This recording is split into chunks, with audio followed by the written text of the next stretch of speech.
The Stayner brothers' tale is a profound example of how childhood trauma and family dynamics can shape vastly different paths, with Stephen embodying resilience amid suffering and Cary descending into isolation and violence. It seems likely that the intense media focus on Stephen's heroism amplified Cary's feelings of neglect, though evidence leans toward Cary's violent fantasies emerging independently in childhood.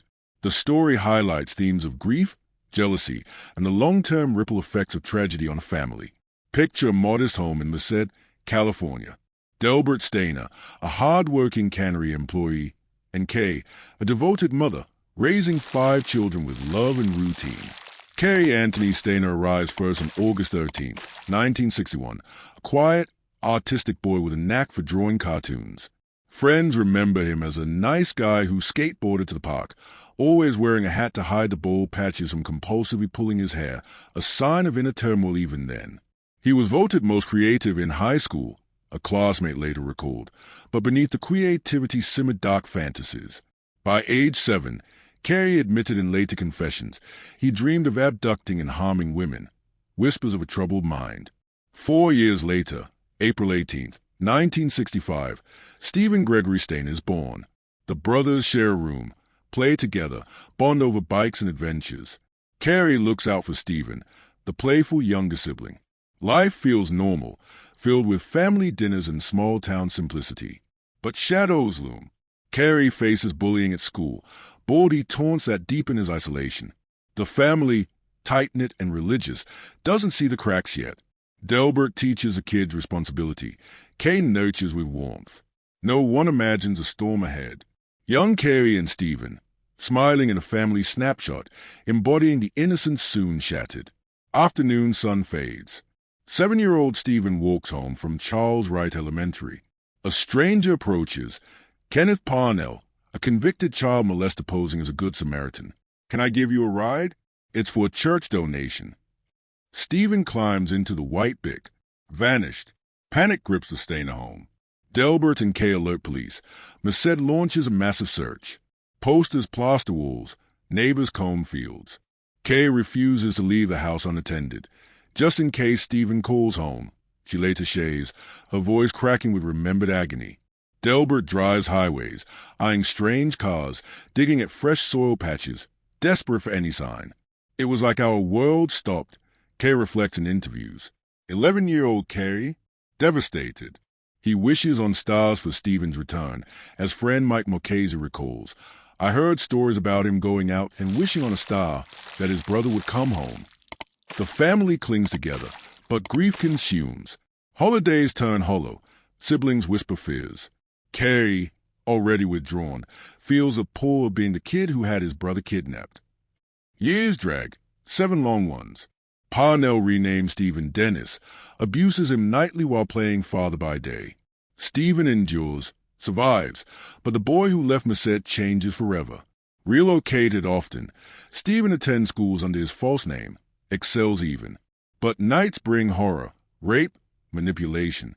Parnell treats him like a son publicly, a victim privately. "I was not going to let that child go through what I had already been through," Stephen later says of his turning point. In 1980, Parnell kidnaps 5-year-old Timmy White. Stephen sees his own pain mirrored. Heart pounding, he plans escape. Meanwhile, back home, the Stayners endure. Cary navigates teens, high school, but the absence haunts. He draws more, hides pain. Family therapy? Minimal. They pray, hope. Kay's vigilance becomes ritual, phone always near. Delbert works tirelessly, masking sorrow. Ukiah, California. Stephen, now 14, grabs Timmy, hitchhikes the police.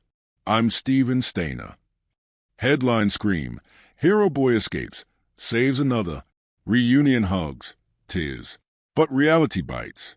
Stephen tells GMA, "It feels great to be home, but my brother and sisters, they change a lot. I never recognized either one of them." Home feels foreign.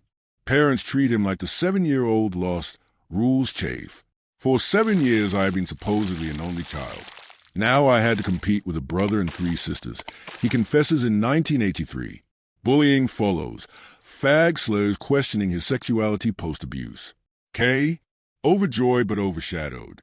Stephen's fame explodes. Interviews. A 1989 miniseries, I Know My First Name is Stephen. Cary fades into background. Resentment brewing. There was a strange relationship. Friends note. Cary graduates. Drifts. Jobs as glass installer. Mechanic. Nature calls. He finds peace in Yosemite. Skinny dipping. Smoking pot. But darkness grows. Stephen and Timmy White during the heroic escape, a moment of triumph amid years of pain. Stephen marries Jodie Edmondson, has 2 kids, Ashley and Stephen Jr., but trauma lingers. Alcohol numbs pain, bullying scars.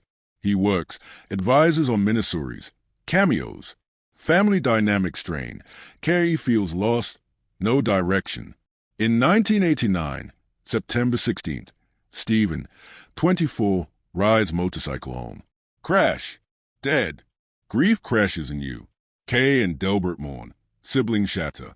Ashley, toddler, grows up with faint memories, learning her dad's story via TV. I grew up learning everything about my dad through the media, she says. Kay unravels. 1990. Uncle Cary Stayner shot dead in home they shared. Cary suspect briefly. No charges. Suicide attempt 1991. Carbon monoxide. Breakdown 1995. Violent rants to friends. Jump in a truck. Kill people. Torch the place. Hospitalized. 1997. Marijuana bust. Dropped. Lands job. Handyman at Cedar Lodge. Yosemite Edge. Guests see charming guy. Inside. Fantasies festa. February 15th. 1999. Carol's son. 42. Vibrant philanthropist. Daughter Julie. 15. Bubbly teen. Friend Silvina Pelosso, 16, exchange student from Argentina. Yosemite trip. Laughter. Sights. Room 509. Cedar Lodge. Night knock. Kay here, fixing a leak. Smile hides intent. Attacks. Carol strangled first. Rope tight. Life ebbing in terror. Silvina raped. Strangled. Shot. Julie. Bathroom horror. Throat slit. Blood warm on tiles. Emotions. Cary later confesses calm detachment, but victims' families agonize. Carol's husband Francis speaks of unbearable loss. Cary cleans meticulously, loads bodies into rental Pontiac, dumps Carol and Silvina in trunk, burns car off cliff. Julie at Don Pedro Reservoir, decaying alone. Taunting note to FBI, we had fun with this one. Map leads to her. Investigation stumbles. Drug cartels. Ex-cons. Cary interviewed. Calm. Cleared. Inconsistencies. Handwriting no match. Leads fizzle. Public fear grips Yosemite. July 21st. Joao Armstrong, 26, passionate naturalist. Cabin in Foresta. Cary stalks. Attacks. Decapitates brutally. Head in creek. Eyewitnesses spot blue SUV. Trace. Cary. Victims Carol, Julie, Silvina, and Joao remembered their vibrancy, not the horror. Laguna del Sol nudist resort. Cary relaxes. Naked. FBI arrests. Interrogation. Agent Jeff Rennick builds rapport. Talks family trauma. Cary opens. Brother's kidnap causes sickness? No. Fantasies predated. Confesses all. Graphic details. But twist. Demands reward money. Nearby prison. And pictures of little girls. Child porn stack. Rennick repulse. Refuses. Cary draws Julie's map. Matches. Major twist. Hero Stephen's brother the killer. Family curse? Media dubbed American Horror Story. Inconsistencies shock. Early clearance overlook red flags like breakdowns. Insanity plea. OCD. Autism. Paraphilia. Abuse claims uncle molested him. Jury rejects. Guilty 4 counts first-degree murder. 2002. Death sentence. Court apology. Tase. Senseless. Unusual. Confessions repulsive request highlights detachment. No remorse initially. Family torment peaks. Kay declines discussing Cary. No. Ashley. There was a lot of torment. Media exploits. Jealousy theory sting. Stayner's retreat. Scarred. Yosemite heals, but scars linger. Cary, 64 now, San Quentin. No execution since 2006. Stephen honored. Statues, legacy of hope. Cary Stayner under arrest. His calm facade cracking the family's world again. Chills run deep. Brothers pause. Heroism to horror. Family's quiet suffering. Subscribe now for more heart-wrenching true crime. Don't miss the next twist.